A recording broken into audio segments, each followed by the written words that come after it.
This week's webinar is on variable speed condensing units and heat pumps, specifically the brand new Bryant and Carrier ones that have just become available. We have had other variable speed products before, but today we're going to mainly focus on the brand new ones. My name is Ryan Holger with Temperature Equipment Corporation, and I will be your trainer for the next hour. We are recording this webinar, so if you or someone else wants to watch it tomorrow or anytime after, those are available. We keep them on our website for at least a year, sometimes longer depending on the topic. I'm going to go ahead and dive right in here. All right, so before we talk about the new units, I just want to remind you about the quote-unquote old units, if you will. The Evolution Extreme heat pump and the Carrier Green Speed heat pumps are still available. These are the top-of-the-line efficiency units that we do have, and they are still, even 3 years after they've been released, 30% more efficient than the closest competitor for a ducted heat pump system. So they are still kick-ass. I don't want you to forget about those, but today we're going to talk about their little brothers or sisters, depending on your preference. So I'll try to be a little bit bilingual here at the beginning, switching between Carrier and Bryant. After the first few slides, then I'll just kind of go neutral on you guys. So on the Carrier side, the brand new AC version of this unit is a 24 VNA 9. It is up to 19 SEER. And for you guys that have been around a while, you know that, when the marketing folks say up to something, that's like the best combination with the perfect evaporator and the perfect fan coil. And you'll have other combinations that are a little different than that. Jeff's asking if we're supposed to be on the first screen still, and the answer is no. Is everybody else's screen updating? Do you see Infinity 19 VS on your guys' screen?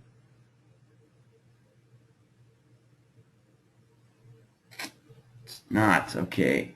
Give me a second to see if I can resolve that.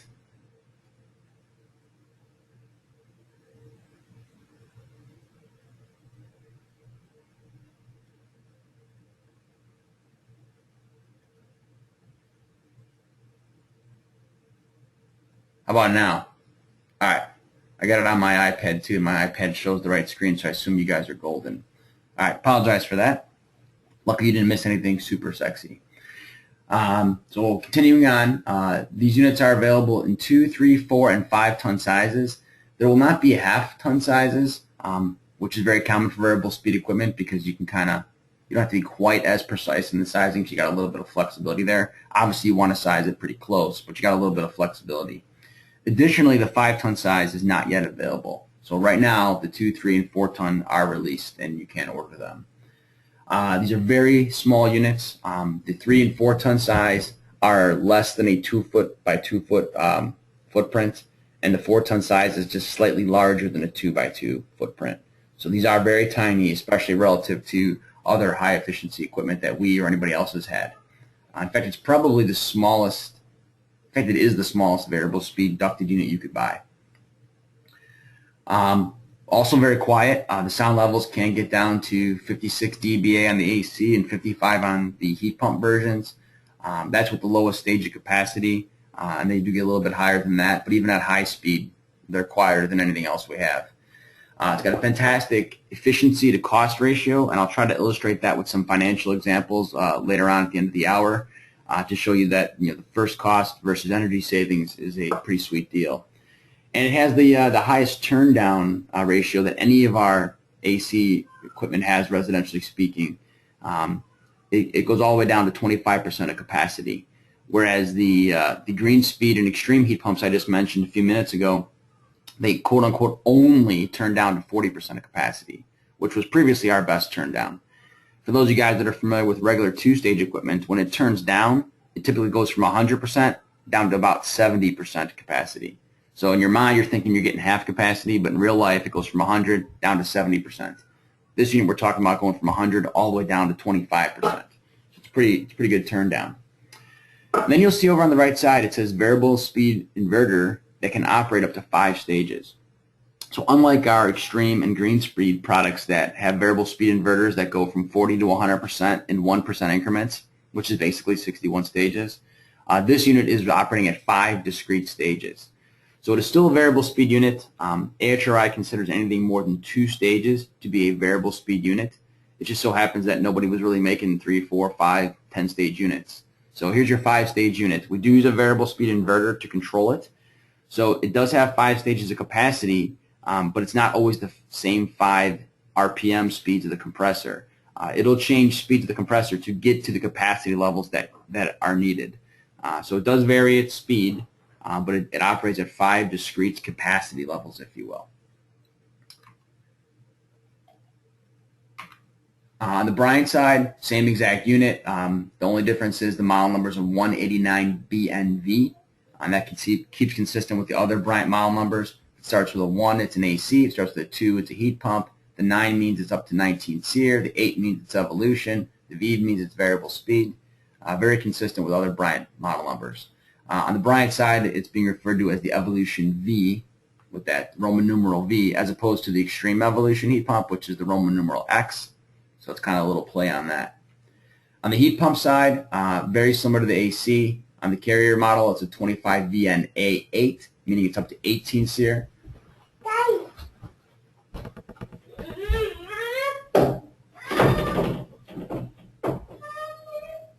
Sorry about that. It's got a turn down ratio of 25%, just like the AC side of the equation. It's 1 dBA quieter than the AC version. In reality, a human cannot really perceive anything more than about 3 dBA, so it's basically the same sound level. On the Bryant side, 288 BNV, same deal as the Carrier one there. For you guys that are in the sales world, before we get into too much technical stuff here, this is kind of where it slots in with your existing high-tier stuff from Carrier and Bryant. So on the Infinity Carrier or the Bryant Evolution system, you're used to having 3 offerings there. You have a single-stage 16 SEER with the Infinity Communications. You have a 2-stage 17 SEER and a 2-stage 21 SEER. This guy fits between the 17 and 21 because it's a 19 SEER unit. However, its price point is very close to the 17 SEER unit. So it's way over here on the left of that scale in terms of pricing.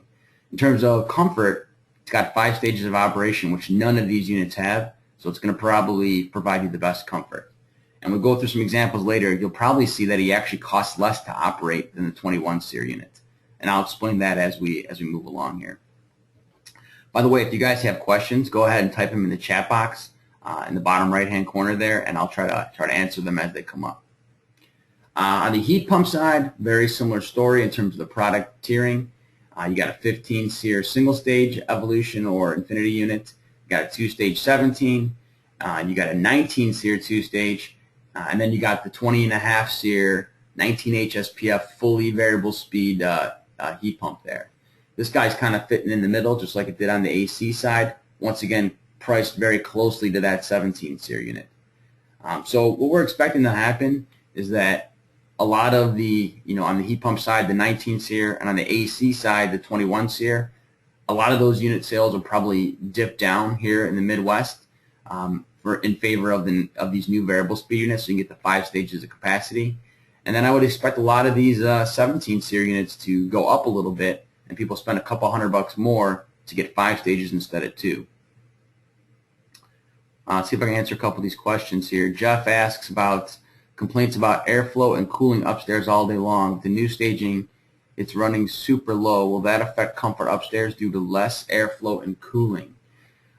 So as things slow down with a variable speed fan, you are delivering less air to get the correct cooling capacity. So if you have places that have ductwork issues and you cannot deliver air to the furthest zones, that's going to be no different than at higher speed capacities. With the Evolution and Infinity controls, you can dictate the airflow speeds, how much CFM per ton, so you have some controllability over that. But having properly ducted systems and balancing them is obviously going to be key. Rory asks if these units are designed to practically run continuously. That's a good question, Rory. That is true, and if you've been to any of our variable speed heat pump classes or any of our Mazda gas furnace classes, you probably have seen me talk about that and graph it out. The idea is that you can keep these things running much longer cycles than you can other units, with only 1 or 2 stages of capacity. That's going to give you significantly better dehumidification and comforts. And contrary to consumer beliefs, it's not going to cost you more to operate. An example I would give consumers, if you got a garden outside and it requires 5 gallons of water a day, I can come out there with my garden hose and shoot 5 gallons of water on top of that garden in 5 minutes. Or I can buy one of those soaker hose deals with little perforated holes in it, and turn that on for an hour and get 5 gallons of water. Which one uses more water? Well, obviously, they're the same, right? They both use 5 gallons of water, but one of them is a much more even way for me to water my garden than the other. Same thing with heating and cooling equipment. If I got variable capacity equipment, instead of just blasting really hot or really cold air in your face for 5 minutes and then turning it off and then blasting it on and turning it off and blasting it on and turning it off, we can provide nice, consistent, even discharge air temperatures throughout the entire cycle and have much longer cycles because of that without using any more energy. In terms of what's available now, the 2, 3, and 4 ton are available now, like I mentioned. There is not going to be a 1 ton size, and there will be a 5 ton size coming up in a few months here. There's also, for each one of these sizes, basically, there is a odd number size. So most of you guys know our model numbers. An 024 is a 2 ton, an 036 is a 3 ton, and so forth. Well, you'll see 025s, 037s, 049s, etc. for this product line as well. Those are high EER versions of the same equipment. For those of you that don't pay attention to the HVAC news these days, most of you probably remember the whole 90% furnace thing that we debated 2 years ago. That got shelved indefinitely till 2019 or something like that. But the other half of that law was the AC regional standards, and that went forward. So starting on January 1st, the southern half of the country has to have higher SEER and higher EER ratings than our part of the country does. So they have a higher EER unit being manufactured for that purpose. Additionally, some states' utility rebates have EER specs involved in them, and you might need a high EER unit because of that. That's not true for most of the stuff in the Midwest. So in Illinois, Michigan, Indiana, Wisconsin, we don't care about EER. We just focus on SEER because EER is not super important, and I'll explain that in a little bit. But there is a high EER version available if you need it for a specific job or a specific spec or something like that. In terms of efficiencies, to give you an idea where these things stand, the top half, the two drawings on the top here are the efficiencies with a communicating thermostat, so an infinity or evolution stat. The bottom ones are with a 2-stage stat.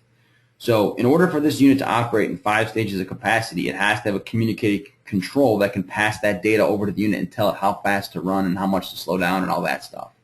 If you want, you can use these new units with a 2-stage thermostat, and we'll talk more about what you can and can't do. But one of the things it will not do is operate in 5-stage mode. It'll operate in 2 stages of capacity. So that does hurt some of the efficiency numbers. If I look at the left side of the graph with the AC, you'll look, for example, I'll take the 3 ton unit, the 036. It has a 10.5 EER with a communicating stat. It also has a 10.5 EER with a 2-stage stat. You'll notice that the EERs on all of these are basically the same.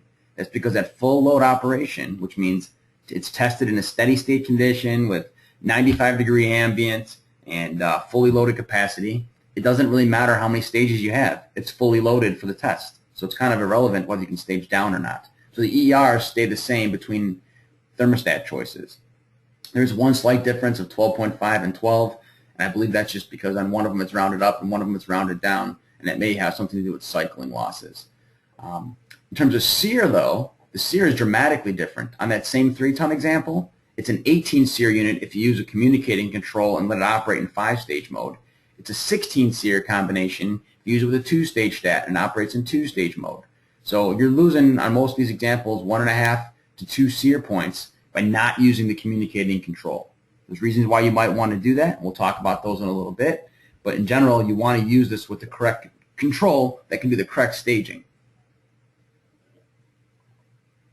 I don't see any new questions, so we'll keep moving along there. Heat pumps, same exact story. EERs are basically the same in regards to the control, but the SEER and HPSF are much better with the communicating control. In fact, in 2-stage mode, the HSPF is basically average. It's just pedestrian. But if you use it with the communicating control, you gain 2 HSPF points on average.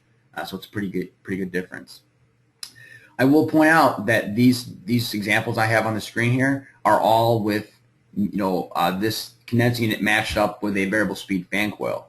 If you match it up with a furnace and evaporator, most of these numbers will drop even lower, right? Because furnaces have higher pressure drops than fan coils, so that's pretty common. So you'll see even lower numbers. And in some cases, it may cause you to bump below a utility rebate tier, right? So if you're here in Illinois like I am, and you bump below 16 SEER, you may have less of a rebate, or in some cases even no rebate, depending on where you're at, by using the wrong thermostat, right? So it could make a difference there. Sound levels are very good. When you guys come and we do these classes in our classroom, we go out in the lab and we actually run these units, and that's significantly more interesting to see people listen to the units than it is for me to say what the dBA is, because dBA is an abstract thing for most people. But just know that this thing seldom runs in full capacity. It's usually running at part load, and hence we have a pretty low sound level associated with that, all the way down to 55 dBA. Additionally, it does have an inverter, so when it starts up, it's a much lower sound as well. Most of you guys have all heard condensing units kick on. You know, it bangs on and you get that wang, wang, wang type noise. This is not going to have that. It doesn't do that because it starts up slowly and ramps up, just like a variable speed fan in a furnace or a VFD on a commercial air handler or any of those types of things.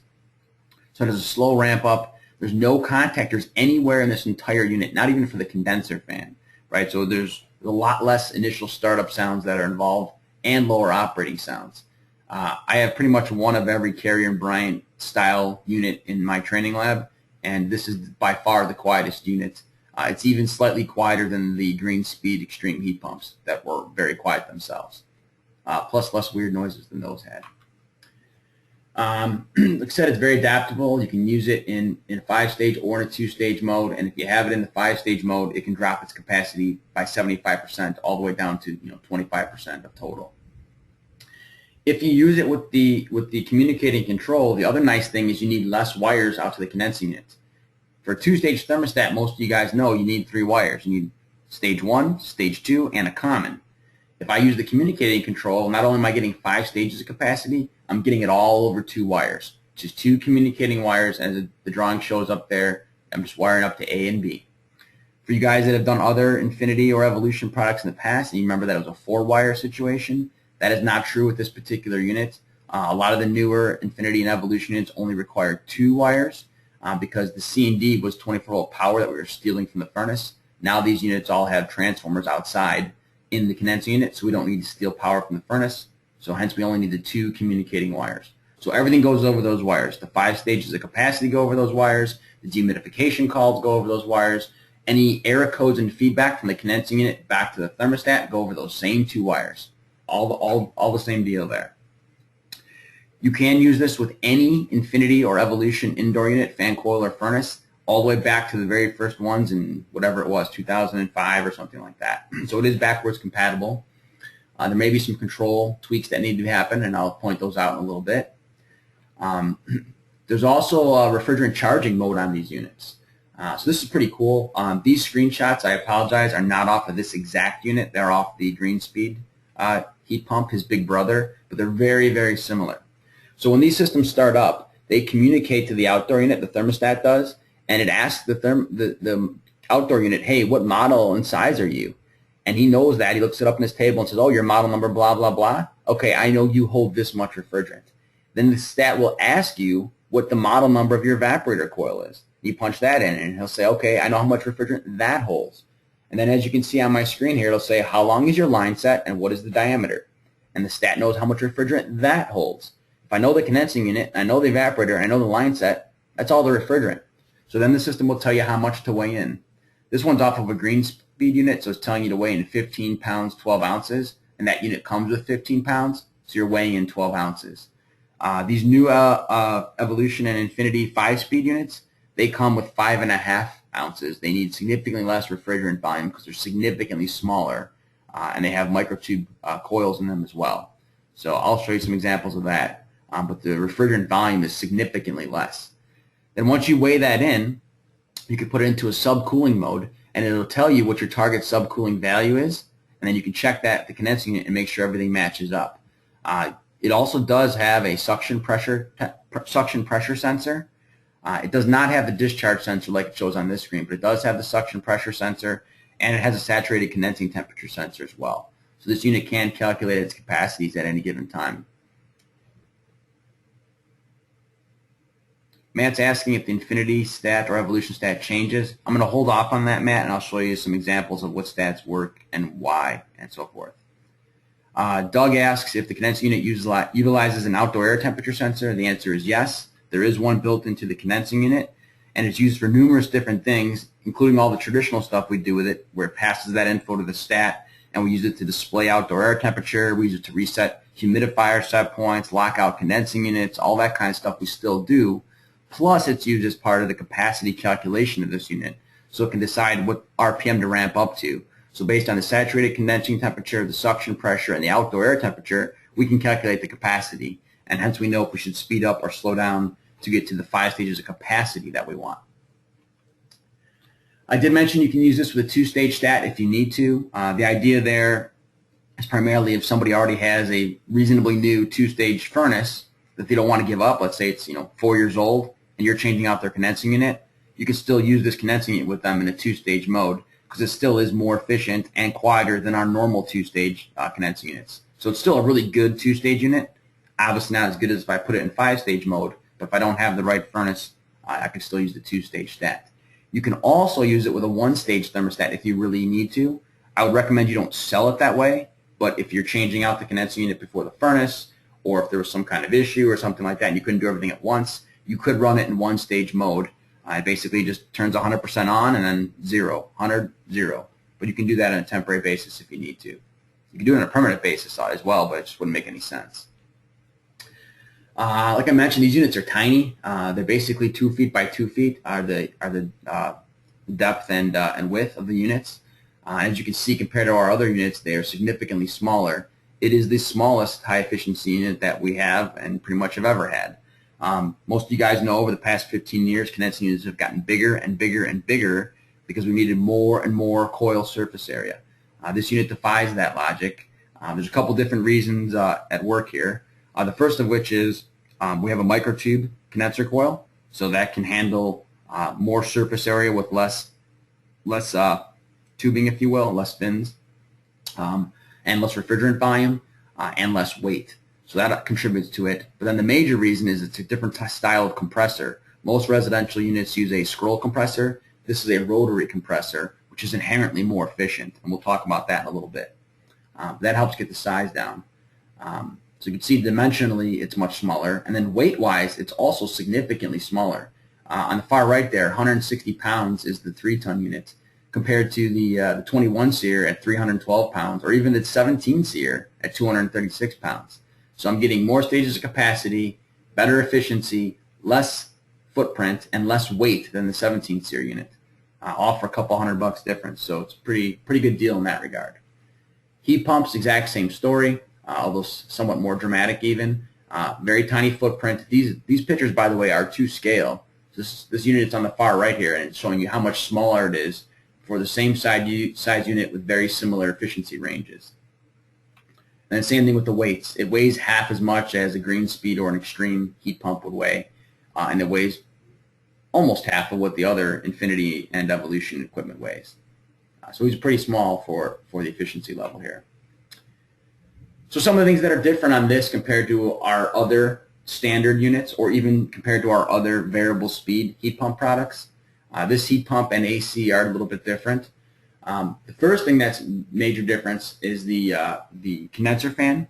So we do have an ECM condenser fan on there, which means we can operate at multiple speeds, just like we do on the green speed heat pumps. The difference here is that this one does not have a control module attached to it, so there's no there's no bell hanging off there. There's no controller hanging off of it. This one is driven directly by the inverter. The same inverter that drives the compressor, in this case, also drives the condenser fan. So that helps me save a little bit of weight, helps me save a little bit of cost, and it saves me on sound because then now I don't have a contactor involved. This unit has 0 contactors in it, so there's no click type noise, and obviously a contactor is a mechanical component, one less widget that could potentially fail down the road. Of course, you have a lot of other widgets in here, so it's a yin and yang type thing. It's got a variable speed inverter on it, very similar to the one we have in the extreme and green speed heat pumps. The differences here are that this one drives the condenser fan in addition to the compressor, and 2, that this one has everything built into the inverter. So instead of having an inverter, having an Infinity communicating board, having a transformer, and having a contactor, everything is inside one. This inverter has its own Infinity communications built into it. It also has its transformer built into it, etc. So it's all kind of a one deal. And then the other thing that, the major difference is the rotary compressor. There's a few reasons why this is a rotary compressor. One is efficiency. Rotaries are inherently more efficient than scroll compressors. I suppose they could have taken this rotary compressor and jammed it into one of our big boxes, if you will, and got us like a 26 SEER or 27 SEER condensing unit. However, no one could probably afford that, right? So what they did instead is they took this compressor and they put it into the smallest possible box they could to save cost, save footprint, save weight, etc., and make it a much more friendly unit to install. So it does have a rotary compressor, and not on this slide, it's not shown, but it does have microtube condenser coils on it as well. Charles asks how well this condensing unit system will interface with a non-communicating carrier unit, 58 series. If it's not communicating, then it's all the same, right? So a non-communicating carrier is the same as a non-communicating Lennox or Train or whomever it is. This will operate in a two-stage fashion with those. If it has communicating controls, specifically Carrier, Infinity, or Bryant Evolution, then it'll operate in full 5-stage capacity. As far as compressor goes, these are the 3 compressors we use in the high-tier products. So some of you guys, well, all you guys are familiar with the Copeland Scroll Ultratech compressor. That's what we use for our 1- and 2-stage type units. It has a 30% turn down approximately. Some sizes are 68, some 72, etc. But basically it turns down 30%, so from 100 down to 70. We have the new variable speed that we're talking about today. It is a Toshiba Carrier compressor. For those that are not familiar, Toshiba Carrier is a separate company from both Toshiba and Carrier. It's like a joint venture type deal. I think Toshiba is the 60% owner, which is why their name is first. But it's one of their compressors. They have used it for 5+ years in duct-free split type applications. So it's not a new compressor. It's just being applied into a traditional residential system at this time. Rotary compressors are very good at part load capacity and typically have a much better turn down than a scroll compressor, which is helping us here. And then they're inherently more efficient, specifically more efficient at lower capacities. And then we have the Copeland variable speed scroll up on the top here that we use in the extreme heat pump from Bryant and the green speed from Carrier. That has a pretty good turn down as well. It goes down to 40%, so not as good as this new unit I'm talking about, but pretty good nonetheless. And it has the ability to operate at a significantly higher RPM. So basically we can overspeed that unit in order to get us more BTUs of heating in the heat pump mode. So that's a pretty good benefit there. It can also run down to much colder temperatures than the rotary can. So for the rotary, we're getting the benefit of higher efficiency, per pound of condenser coil, if you will, and better turn down. For the variable speed scroll, we're getting higher RPM and hence more heating BTU performance and higher heating efficiencies at low temps. I'll show you some examples of that stuff. If you guys have any more questions, keep typing them in and I will try my best to answer them. Otherwise, I'll just talk all day. That's how I do it.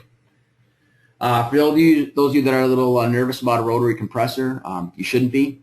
For starters, chances are someone in your company has sold or serviced a rotary compressor this year anyway, because pretty much almost every duct-free split manufacturer is using rotary compressors and has been since they all switched to inverters a few years back.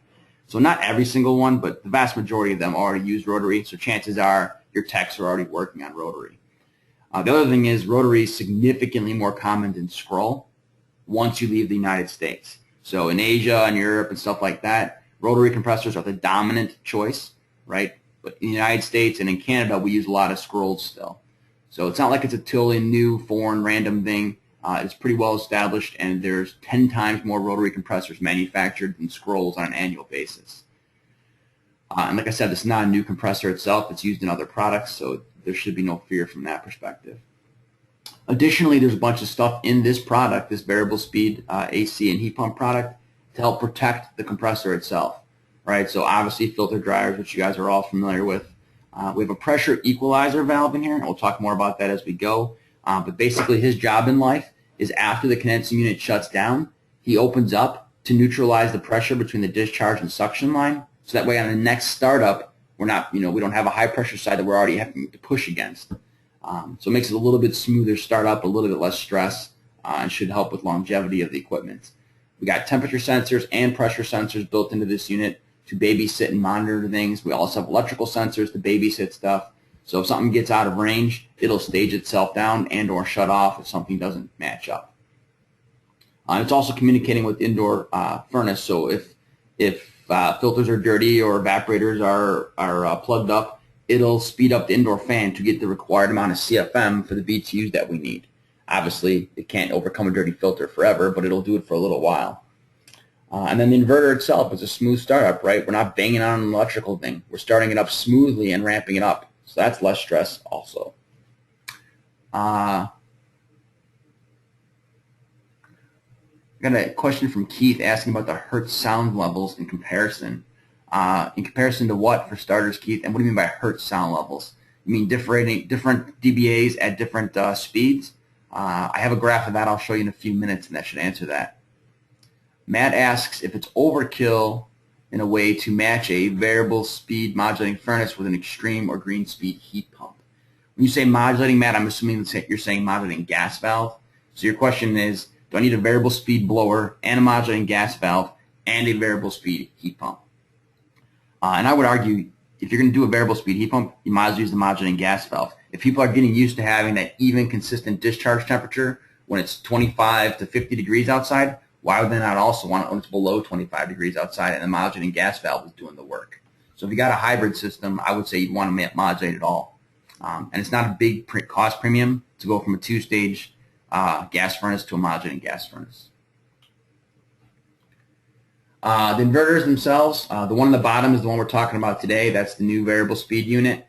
It does use a little less power than the one that we use on the green speed heat pump. And it is a little bit different itself. It's the inverter plus the Infinity Evolution communication board, all built into one assembly. For you guys that get out to Melrose Park or Lansing at all, stop in and see us, and we'll show you the unit itself, and you can look at the inverters, and we can run them, and you can hear the sound levels and all that good stuff. The other major difference on this one compared to the other style inverter that we use is this one drives the condenser fan like I mentioned before. So we have direct control over the condenser fan instead of having a separate controller. So, I mean, the main goal, I think, from a sales standpoint on these is that you're going to want to sell them in a comfort scenario, very similar to modulating gas valve furnaces like we just mentioned, or other variable capacity products. You get better comfort, which is why someone would want it. Specifically, you're going to get a lot better dehumidification.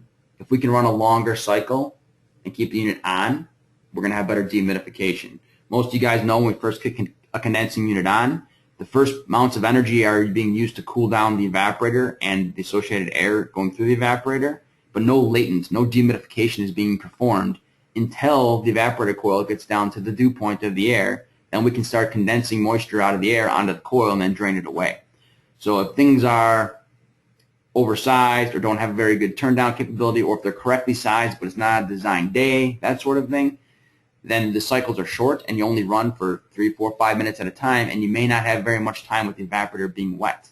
If I have variable capacity equipment and I can run at lower capacities and not have to stage up, then I can have a longer run cycle. Instead of running 3, 4, 5 minutes, I can run 15, 20, 25 minutes straight and have a much more time of draining moisture out of the air. So dehumidification is fantastic with high turn down products. And this is also very favorable to a zoning system as well. A lot of you guys are aware we have Infinity and Evolution zoning systems that do not use bypass dampers, right? So they're basically just opening up their zone, shutting everybody else down that doesn't want cooling or heating. And that works fine, and we slow down the blower to save energy and reduce capacity. We can only slow it down so far, right? We have to have enough air to keep the cooling condenser coil online. So we can only slow down the airflow of the indoor blower so much. Now that I have lower capacities of cooling available to me, I can slow the indoor blower down significantly more. Instead of basically being at 70% of cooling capacity, if I can turn it to 25%, I can shut that blower down into the 200-300 CFM range of total airflow, not per ton, total airflow, and have a chance at satisfying your home office or something like that without having to dump air into other rooms that don't want cooling or heating. Keith asks if it's a higher frequency than scroll compressors. I do not know specifically. I don't know if, and I also don't know if you're talking about frequency of sound or frequency of the compressor motor itself. Tammy asks if you must use an Infinity zone system. The answer is no, you don't have to. You can use any zoning system you want. However, if you use something that's not Infinity or Evolution communicating, it's only going to be 2 stages of operation. It's not going to be the 5 stages.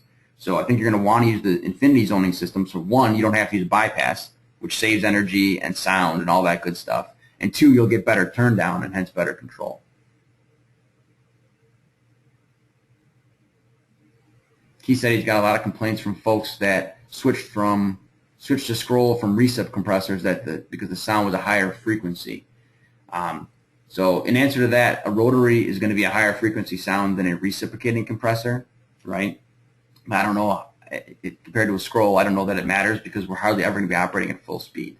This unit is quieter than all the other scrolls I have in my lab, including the other one that's inverter driven, but I don't have the exact frequency specs in front of me, Keith.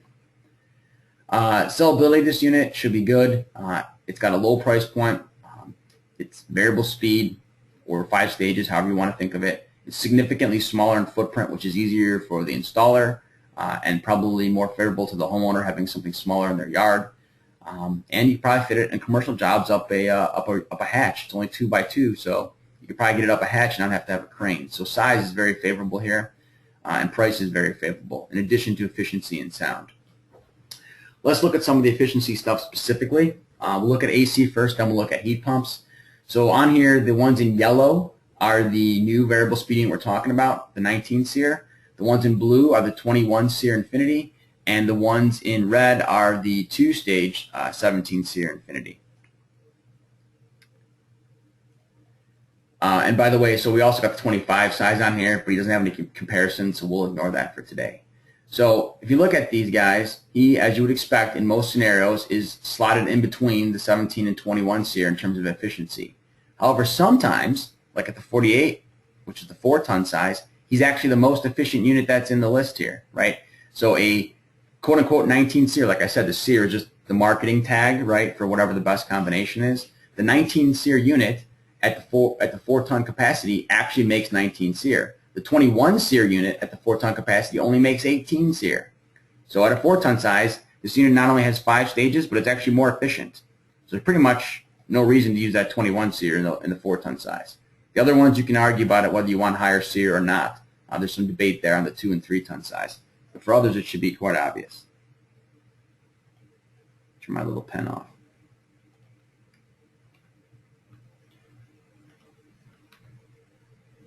Okay, why is my pen not off? Well, that's annoying. There we go. All right, that was SEER. In terms of EER, right, which is a little different animal. EER, like I said, is full load, right, 100% capacity, 95 degrees outside. This 19 VS unit, the one we're talking about today, he's the worst one in all scenarios, right? He's the least efficient than any of the other choices. Now, he's not worse than, plain Jane units, but he's worse than the other high-tier units that we're talking about today.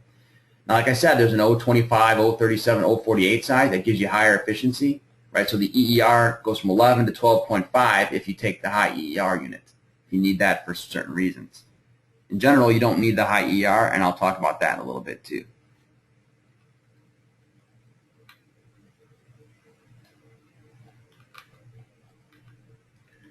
All right, so heat pumps, SEER, same kind of basic story. The only difference here really is that we add the variable speed 61 stage unit, if you will, to the discussion. We have that high tier big brother unit to the one we're talking about today, and he's the best in terms of SEER.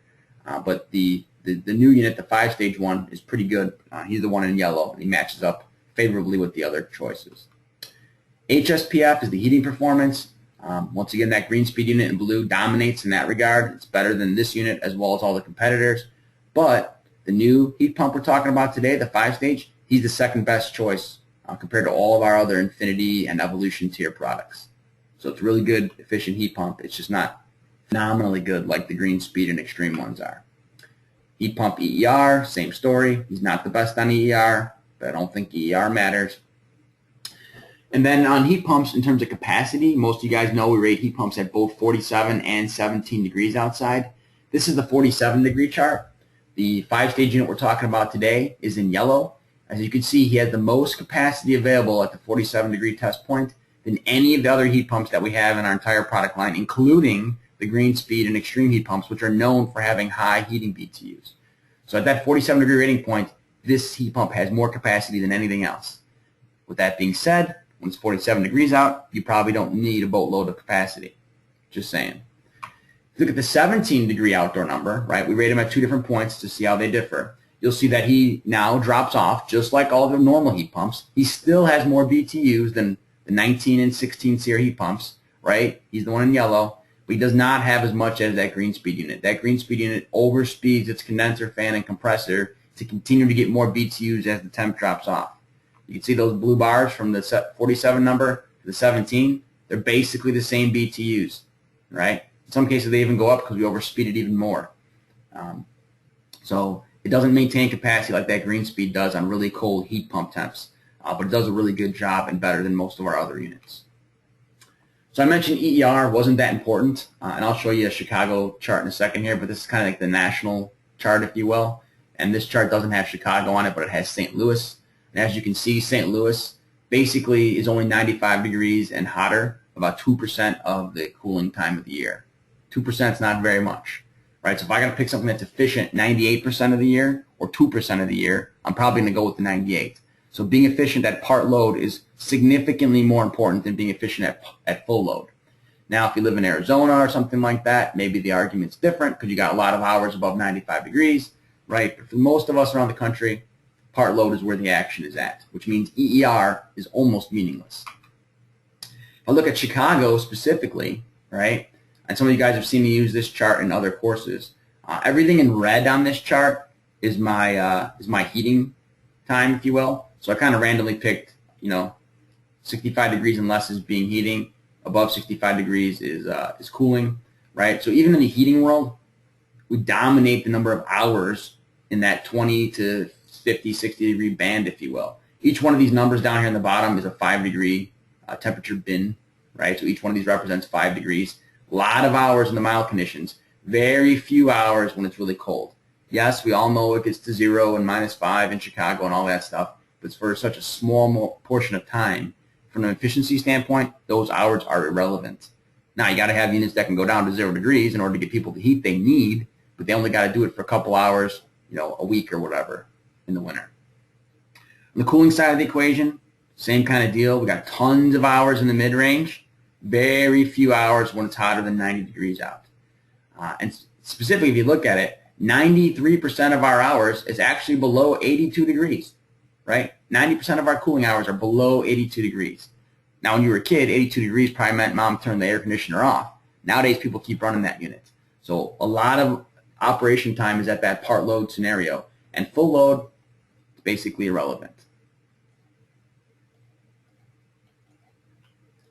All right, if you got more questions, type them in. If not, I'm going to jump into a couple application and install tips. For you guys that are not aware, starting next week, and pretty much one class a week, we have full install and service classes on these units at our 2 training labs in Melrose Park and in Lansing. I believe all the Melrose Park ones are actually full, the registrations, but Lansing still has a few spots, so if you are going to be installing or servicing these, you may want to come to those classes. I'm going to give you a couple tips right now regarding those things, just so from a application and sales standpoint, you know what's going on. But we do have full install classes. So the first thing I want to do is warn you guys about where you can use this unit and not use it. I mentioned it'd be good for commercial applications because it's 2 feet by 2 feet and it'll fit up most roof hatches and avoid having a crane and all that, which is great. However, there are a couple commercial limitations. For starters, it has a maximum line set length of 100 feet.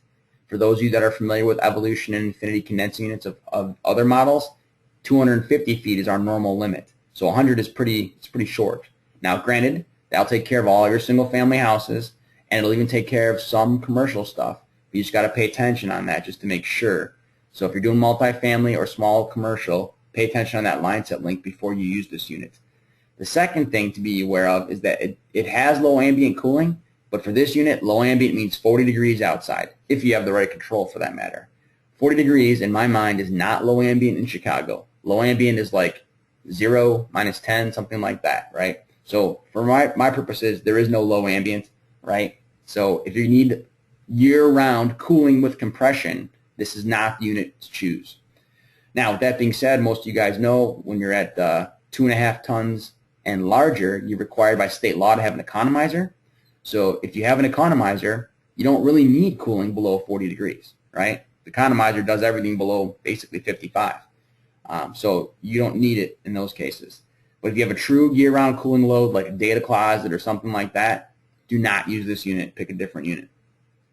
On the heating side, in the heat pump version, it'll heat down to 10 degrees outside. It'll start down to 10 degrees. If it starts up and it continues to drop outside below 10 degrees, it'll continue to operate down to 2. So it starts at 10 and above. It operates at 2 degrees and above. If those of you familiar with the Green Speed and the Evolution Extreme heat pumps, those guys operate down to like minus 20. So a totally different discussion in regards to that. This guy can't do all the heat work by himself. He's going to have electric strip heat or gas furnace kick on when it's below 10. Now, granted, if you looked at my other chart, it's not very often below 10, so it's still a good idea to use this heat pump. Just keep in mind somebody else has to help them out with the load. And if you happen to be in a very hot climate like Vegas or something, this unit will have a very high temperature on the high end, 115 degrees. So that won't apply too much to us in our market, but it can do that work. In terms of sound, there's a lot of things that make this unit quiet that we have in a lot of other units.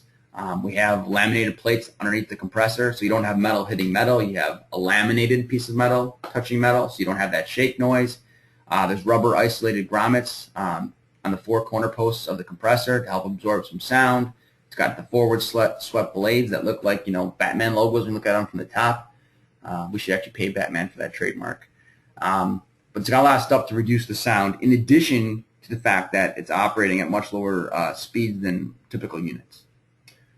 There are some differences with the sound, though. Even though this is the quietest unit that we have, there are some things that are different. For one, it's got an inverter on it. Inverters have a higher frequency background noise to them. So you guys that have seen the Green Speed unit, or that guys have worked on VFDs, on commercial fans on an air handler, when you walk into one of those air handler rooms, you know there's a VFD in that room immediately because you can hear that high frequency sound back there. So you'll have this with that condensing unit. You'll be able to hear that. It's not loud. It's not objectionable, but it is different than what someone's used to hearing in their yard. The other thing is you won't hear it kick on. It'll ramp up slowly. That's a favorable thing, right? So they won't hear it bang on. It'll ramp up slowly.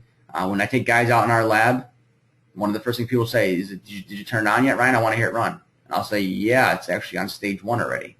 Oh, okay, well, ramp it up to stage 5. I want to hear it at full sound. Okay, right, that kind of thing. Most time we're operating at low capacity, so most time it's really low dBA, 55 instead of 70-something. So it's pretty quiet most of the time because most time you don't ramp all the way up. And then obviously the highest sound is probably going to be in the heating mode when we speed it up as much as we can to get the most BTUs out of that thing.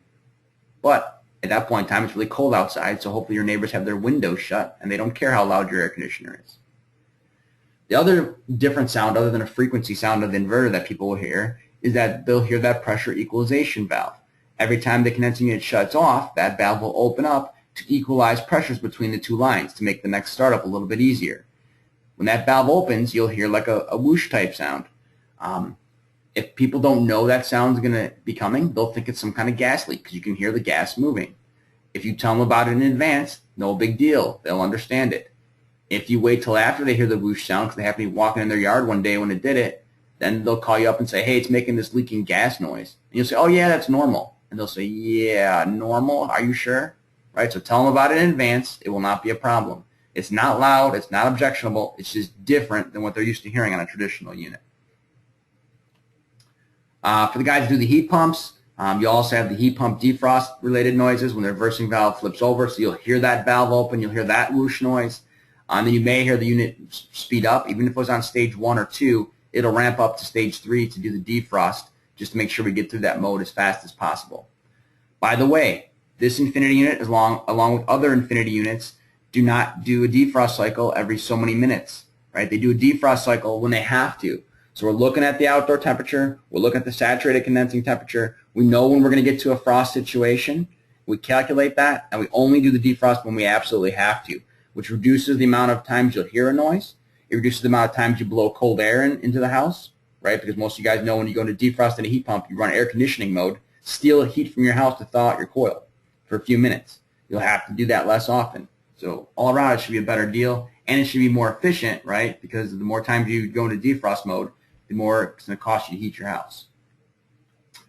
I think Keith was the one asking about different frequencies of the compressor. This will give you an idea. This just happens to be the 3-ton size in heat pump mode, but a lot of them are very similar. All right, so capacities on stage 1 are 25%, stage 2 is 50%, 3 is 69, stage 4 is 88, stage 5 is 100 at the 3-ton size.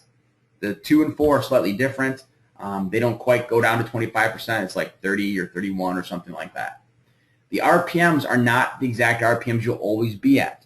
These are the RPMs you'll be at if it's 95 degrees outside. If it's less than 95 degrees, the RPM will be less. So in my lab, it's like 80 degrees, right? So when I tell it to go to stage number 5, it ends up being like 3,300, 3,400 RPM, something like that, right? But if it's 95 out, it'll ramp up even more.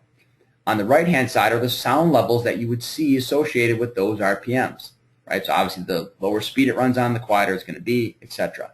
72 dBA is not loud. It's a good sound level. Obviously, if I can be even less than that at par load, it's even better story. And in heating mode, it's a very similar type of breakdown over here. It does speed up a little bit more in the heating mode to get more BTUs when it's cold out. If I run it in a 2-stage thermostat capacity, the stages that it runs at for cooling mode are stage 2 and stage 5.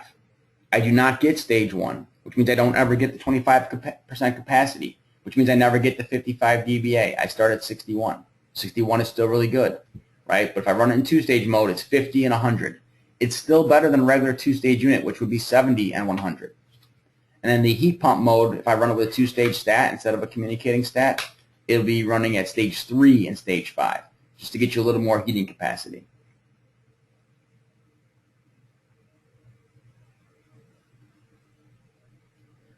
Don's asking if it runs in first stage for an extended period of time, is there any concern with oil return? There's no special concerns with oil return, Don. The unit can speed up. It does have the ability to monitor its oil levels just like a VRF system or something like that. So it can speed up to bring more oil back if it needs to. So that should be a minimal concern. Matt asks if the Evolution Extreme heat pump is now obsolete.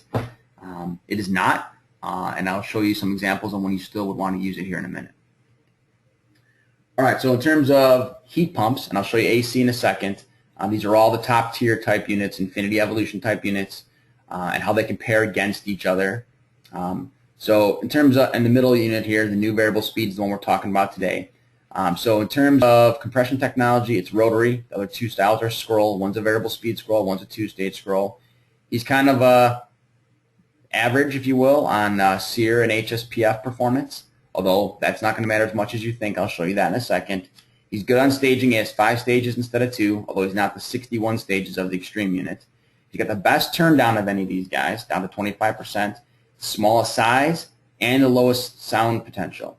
However, where he's not very good is at some of the pure commercial applications, you know, wintertime cooling applications, where you have low ambient needs, or commercial applications where you need long line sets. That's where this guy's not going to be a very good choice for you.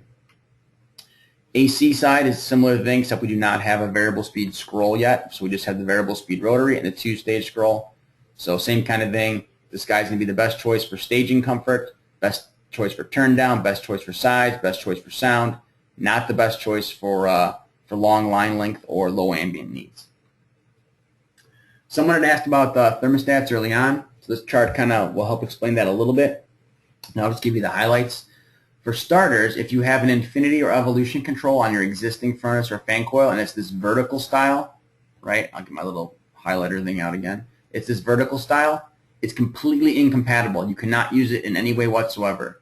When that control was made, there was no such thing as a 5-stage variable speed unit, so he does not know how to control that. And that controller is not field upgradable, right? You can't change out the circuit board or upgrade with software or anything like that. So that controller has to go. The furnace or fan coil can stay. It is compatible, but the stat on the wall has to leave. If you got the touch control, Infinity Touch or Evolution Connects control, existing one on the wall, you can use that, but you do have to make sure you're updated to version 11 of the software, right? Version 11 and later can handle this. Version 10 and earlier cannot. You can update it with a thumb drive on the bottom of the stat with a free download. Or if it's on version 10 already, then you can update it over Wi-Fi even. And of course, if you have a new touch stat, right, it's fine, but it also has to be on version 11. If you take one out of your stock or out of our stock, it may not be 11 yet, right, because version 11 has only been out for like a month or so. So it's got to be on version 11 in order to work with this system and get you the 5-stage operation. If you want to use it in two-stage mode, you can do that, right? But you have to have a two-stage thermostat. That's required. And you have to have a two-stage blower on your furnace. Otherwise, it can't do two-stage mode. You can use it on a one-stage mode if you have to, like I said, but that is not ideal.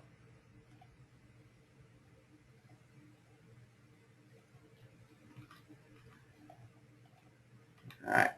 There are application guides available. I can send them to anyone who likes. You can just send me a note later or something like that, and I'll send it over to you. It's like 3 or 4 pages of description, and then it has a flow chart like the one I'm showing on the screen. And it basically will help you decide if your system is compatible. If it's a new furnace and fan coil with an Infinity or Revolution, it's fine. You don't even need this chart. You just do it. It's golden. If you want to retrofit this on an existing piece of equipment, that's when you refer to this chart. I won't go through the whole chart right now because it'll take 10 minutes. I'll give you a couple quick highlights. For starters, if the evaporator coil is older than 1992, it is not compatible. If it's newer than 2006 and it's correctly sized and for the tonnage needed and it has a Puron R410A TXV, you're golden, no problem. If it's between 1992 and 2005, you can use it. Once again, assuming it's 410A and has a TXV, you can use it, but it has to be upsized one size compared to the tonnage. So I got to have a 3.5 ton evaporator on a 3 ton outdoor unit, that kind of thing, right? We used to always size units that way. Then in 2006, the manufacturer said, well, that's silly. Why are we making everybody go up one size on the evaporator? Why don't we just, recategorize how we size these things? So that's kind of why that's like that. The other thing you'll get off of this chart is when you're retrofitting it on a non-communicating unit, it'll give you guidelines on how you should set the CFM per tonnage dip switches on your furnace to get the right airflow for the right modes. If you have an Infinity or Evolution communicating system, you don't have to do that because that system will auto-configure the airflows for you. All right, last thing I want to show you guys, and we'll wrap it up here, is some operating cost examples. Many of you are familiar with the Carrier and Bryant online operating cost estimate tool. It's now on version 2.0. It is still a tool that's made and developed and run by RightSoft, which is a software company a lot of you are familiar with. The big changes for 2.0, they've done a better job of representing fan power consumption on all of the indoor units. They've added variable speed unit modeling to this. So previously, when you put in a variable speed heat pump, you picked one, it was basically just modeling it at 2 stages and just doing the best it could. Now it has intermediate data in there, so it can model it at many more operating stages. It also has these brand new units we're talking about today loaded in there. So I'm going to show you 3 different examples here. And feel free to ask any questions about them. This is what the tool looks like. It's super easy to use. However, you don't have a lot of flexibility in dictating exactly what size units you need and all that stuff. If you need more controllability of it, you need the full RightSoft product. But this free tool is kind of nice and it's easy. So on the left-hand side over here, you put in something about your job, right? So what's my heating load? What's my cooling load? In this case, 75,000 BTUs heating a 3-ton unit. Where am I at? This is my zip code out in Aurora. So basically that's representing Chicago today. How much am I paying for gas? How much am I paying for electric? And for this example, I'm not using oil. Right? So then you go and tell it your base system and then any choices you want to offer the customer. In my case, the base system is what a lot of people probably have right now. It's a 10 SEER condensing it with an 80% furnace. So that's what I'm choosing to use as my base system. For this person, it's costing them $2,000 a year to operate that thing. I'm giving them 3 choices, and today all my choices are Infinity. I realize in most jobs you'll offer them different stuff than that, but for today's purposes, they're all Infinity because I want you to see the difference of these Infinity units. And I'm using the exact same furnace for all 3 of these guys. So in all these scenarios, I'm going from an 80% up to a 97% furnace. So the furnace is going to be equal between the 3 choices. And then on the AC side, I'm putting in a 17 SEER 2-stage. I'm putting a 19 SEER 5-stage variable speed that we're talking about today. And I got the 2-stage 21 SEER. So if you look at these guys, the cost savings is $590, $602, $610. Basically, all 3 of them save you $600.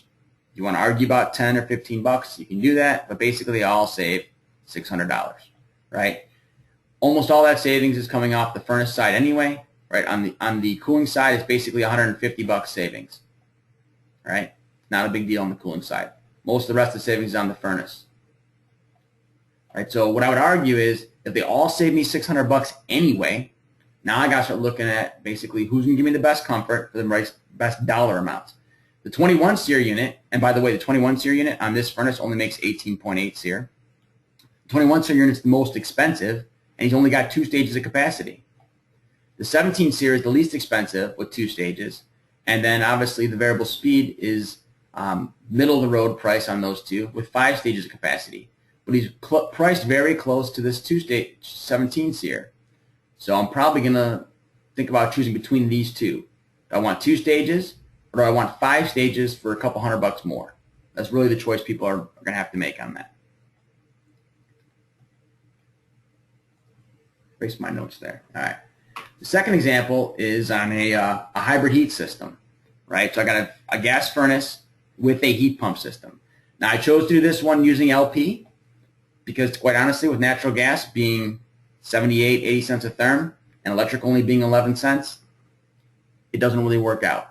At 11 cents for electric, for most of the heat pumps I look at, I got to get up to like $1.07, $1.08 on natural gas for a hybrid natural gas system to start making sense. However, with LP, propane, totally different argument. So for this, I use $2 a gallon as for my propane cost. I looked at the Illinois state average for this year, 2014, and it's $1.81. The reason I plugged in $2 is because I looked at the averages back in February. It was like 402 or 407 or something like that. In February, if you're buying propane, you were getting hosed. Basically, you ran out because January was so cold and you didn't guess right. You ran out, you had to pay a lot. So for today's purposes, I put $2 in. A lot of folks probably pay more if they procrastinate when they buy their propane. In terms of the examples, same exact thing, 10 SEER, 80% furnace, matched up with a bunch of 97% variable speed furnaces, and the same 3 choices of heat pumps that I had for condensing units, just the heat pump versions. So I got the 17, I'm sorry, not same 3 choices. I used the 21 SEER, which only makes 18.8 with that furnace. I used this brand new 18 SEER 5-stage heat pump, which gets 16.5, and then I used the green speed 20.5 SEER, which with this combination gets 17 SEER. The savings, if I just told these people, I told Mrs. Jones, hey, we're going from your existing system to the top of the line 21 SEER AC with a 97% furnace, she'd save $1,000 and she would be very happy. She'd be like, yeah, I want to do it. Let's save $1,000. If I get her to not do the AC and I explain to her what a heat pump does, even though this heat pump has a lower SEER rating, look at the amount of money she saves. Almost $2,900. That's because of all the time I cannot run propane and I can run heat pump instead. And in this case, I can run my heat pump and get full BTUs down to 22 degrees. Below 22 degrees, I would kick on my propane gas furnace. Right? So that's the big savings there. If I have the variable speed green speed heat pump, check this out. She's saving, quote unquote, only $2,700. She's actually going to save less than if she uses the other heat pump. How could that possibly be? The SEER is better. The HSPF is better, this unit, but it's cost me more money to operate it. So what's the deal there?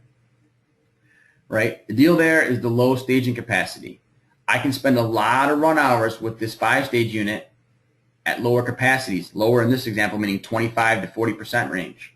Whereas with the green speed, I can only turn it down to 40%. That difference of being able to operate at 25 is basically $150, right? So if I can basically save more dollars of real money and I can get pretty good comfort with 5 stages versus the 61 on the green speed unit and have a much lower first cost, it's a really good deal. So that's probably the choice Mrs. Jones is going to take, is my guess. The last example is a straight heat pump example, right? So they don't have any gas systems available. So it's an all-electric system, all the same loads and everything. The only difference here is I used fan coils instead of furnaces because there's no gas available, right? So if they have a 10 SEER unit with an entry-level type fan coil, it's costing them $5,200 a year to heat this place with all electric. It's a lot of money, and a heat pump is a no-brainer. If I give them the best air conditioner with the best variable speed fan coil, they save a whopping $190, right? So getting the best AC on an all-electric system, it's not a lot of money in terms of savings. If I get them to do the heat pump instead of the AC, so in this case I'm going to do the 5-stage variable speed heat pump with the exact same fan coil I was offering them over here, they save $3,200. That's big dollars. If you're in an all-electric system, you got to get on a heat pump. Like right now, get on the heat pump. You shouldn't even be talking to anybody. You should be doing it. Like you're saving money by the minute. Of course, you could also go with the full variable speed green speed heat pump, and he saves 3,300. He saves a little bit more, right? So if I want to save the most amount of energy on an all-electric system, the green speed unit's going to do it for me. Now, it has a higher first cost than the 5-stage variable speed, so you got to debate that a little bit. But it's going to give me the highest amount of savings. Some of you may question, how come on the all-electric system, the green speed unit was the winner in terms of dollars saved, but on the hybrid system, on the hybrid system, the 5-stage variable speed beat out the green speed, right? That's because in a hybrid system, when I get below a certain temperature, in this case 22 on the 5-stage and 14 on the green speed, when I get below those temperatures, I go into furnace mode. And the efficiency of the heat pump doesn't make a difference below that because I'm not using it. I'm using the furnace. On an all-electric system, I'm going to run that heat pump as low as I possibly can because it's still better than electric strip heat. So I got a lot of run hours below 20 degrees. Now, a lot means like 400 a year, but still, I got a lot, right? So that helps the green speed unit thrive because he's really, really good at cold temps. So the moral of the story is if you have an all-electric system and you want to save the maximum amount of energy, the green speed heat pump with the variable speed scroll is probably a pretty good choice. If you have a gas propane system, you want to do a hybrid deal, then probably the 5-stage heat pump is the best choice. And if you got a straight AC system, no heat pumps involved, you're probably still going to be leaning toward that 5-stage unit for the best choice of first cost, energy savings, and capacity control. All right. If anybody has any other questions, feel free to type them in. This was kind of an express version of a 2.5-hour class, but kind of gives you the highlights. So I'll hang online here for a couple minutes. If you got more questions, type them in. I'll try to answer them. This is recorded, so I will post that recording tonight, and anybody who wants to watch it this week or further down the road can do it. If you got a coworker, you can send them on over there. We do have several other webinars coming up. We have webinars pretty much almost every Monday. I'll pop them up on the screen here for you guys to look at.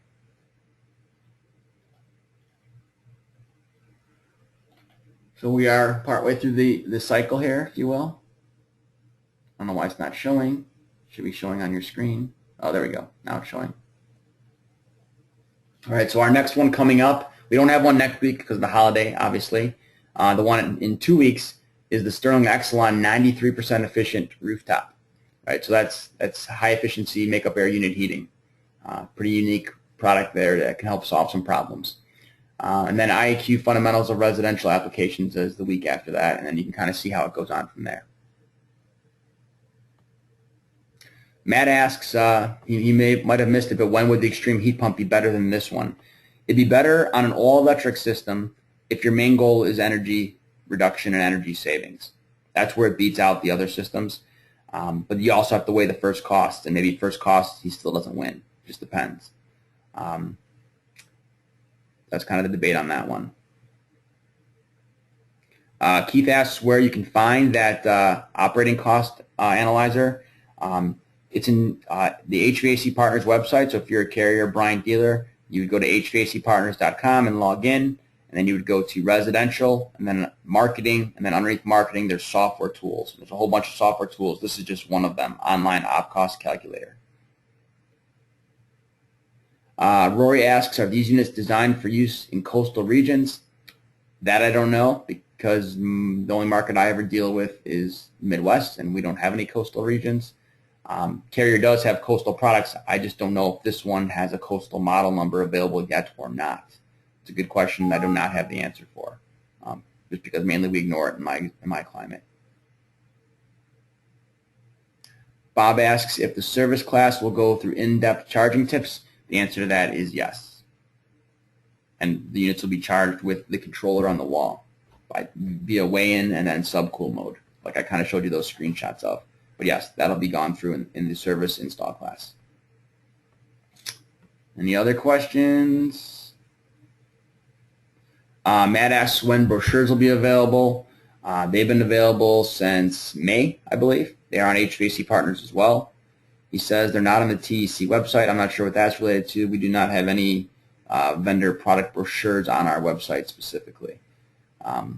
So they are all on the HVAC Partners website. So you log in there and then go to Bryant or Carrier, or whichever you want, and they're all listed there. Charles said, wasn't sure what you said about the state law on the economizer use. Can you restate that, please?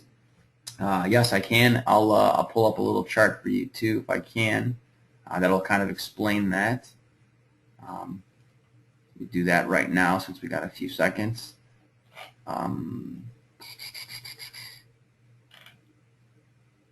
Should be able to pull that up.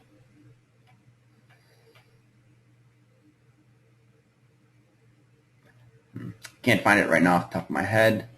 But basically, the current there's been economizer codes statewide in Illinois since 2006.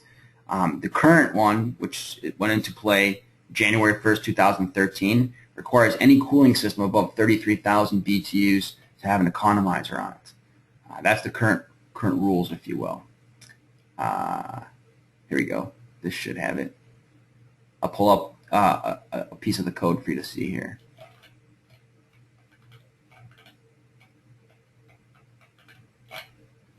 Maybe I won't. Where is it at? Oh, okay, here we go. Put that on the correct screen for you guys. You should be able to see that. So on the screen there is the current commercial statewide Illinois code, and we are climate zone 5A. So 5A, anything 33,000 BTUs and greater, which would be anything bigger than 2.5 tons. You have to have an economizer on it. There's a few exceptions to that over here on the right-hand side, but none of those exceptions apply to your typical office building or typical comfort cooling application. It only applies if it's like a residential space, or if it's a system that operates hardly any hours, or if it's a supermarket or something like that. But for your normal office, school, those kind of buildings, you have to have an economizer by state law above 33,000 BTUs, and that's since January 1st, 2013. Prior to that, the law was 54,000 BTUs, which basically meant 5 tons and up. So it's moved itself down into the residential sizes of equipment when they're used in commercial buildings. This applies to both rooftops, air handlers, fan coils, anything, any cooling system 33,000 BTUs and up. Anybody else have any other questions they want to type in, or we're good? Looks like all the questions have stopped. If you have more, hit me up later. I'll be happy to try to answer them. I will put my contact info back on the screen here, so you can contact me when you need to. And thank you guys for logging in, and we'll see y'all later.